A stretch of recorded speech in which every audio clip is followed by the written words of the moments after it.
आपको जोर नहीं लगाना पड़ेगा, आप खुद से पढ़ेंगे, आपका बच्चा भी खुद से पढ़ेगा। तो आज सरस्वती पूजा है। सरस्वती यानी विद्या की देवी, ज्ञान की देवी। ज्ञान या विद्या का जो संबंध है ना, वो हमेशा जानने और समझने से रहा है। लेकिन अफसोस की बात यह है कि आज के समय एक तय पैटर्न है, एक स्क्रिप्टेड पैटर्न है, आप उसको फॉलो कर रहे हो। आपको कुछ पता ही नहीं है कि पढ़ाई मतलब क्या होता है, ज्ञान मतलब क्या होता है, क्यों पढ़ना होता है। आप बस पढ़े जा रहे हो। आप 10वीं 12वीं करे जा रहे हो, फिर आप डिग्री करे जा रहे हो, उसके बाद आप मास्टर डिग्री करे जा रहे हो, लेकिन आपको पता ही नहीं है कि पढ़ना क्यों है भाई। पता ही नहीं है कि विद्या क्या होती है।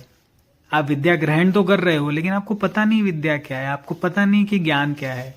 तो उसका फिर इस्तेमाल किस तरह से होता है, वो कोई नौकरी लग जाए, कोई है ना, कहीं पे कोई नौकरी लग जाए, कुछ उससे पैसे कमा ले, उससे गृहस्थी चल जाए, घर चल जाए, इसी के लिए फिर विद्या का इस्तेमाल होता है। एक बहुत भयंकर विकृति आई है हमारे कल्चर में, जिसका खामियाजा भी हमें भुगतना पड़ा है।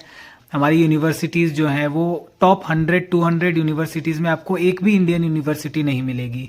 आप देखिए, रिसर्च के नाम पर भारत में कुछ भी नहीं होता, सारी रिसर्च बाहर होती है। तो बहुत जरूरी है कि हम ज्ञान को समझें, ज्ञान के वास्तविक अर्थ को हम समझें, जानें।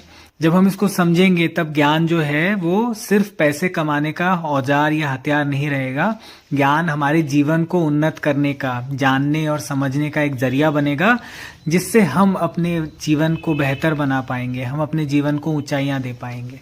सरस्वती पूजा के ऊपर एक पुस्तक है, आचार्य प्रशांत की पुस्तक है, जो सभी विद्यार्थियों को पढ़नी चाहिए। और अगर आप एक पेरेंट हैं तो आप अपने बच्चे को ये पुस्तक जरूर से दीजिए।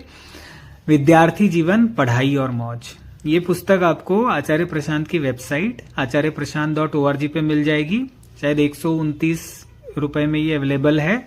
बहुत ही रिजनेबल रेट है, विद डिलीवरी है। तो आप जरूर से लेकर के पढ़िए इसको और अपने बच्चे को भी दीजिए। वो समझ में आएगा कि विद्या क्या है, ज्ञान क्या है, विद्यार्थी होना क्या है। एक बार बच्चा जान जाए ना कि पढ़ाई क्या होती है, ज्ञान क्या होता है, उसके बाद उसको धक्का नहीं लगाना पड़ता। उसके बाद वो फिर अपने से रुचि लेने लगता है। ये किताब पढ़िए, इससे आपको वो चीज होगी।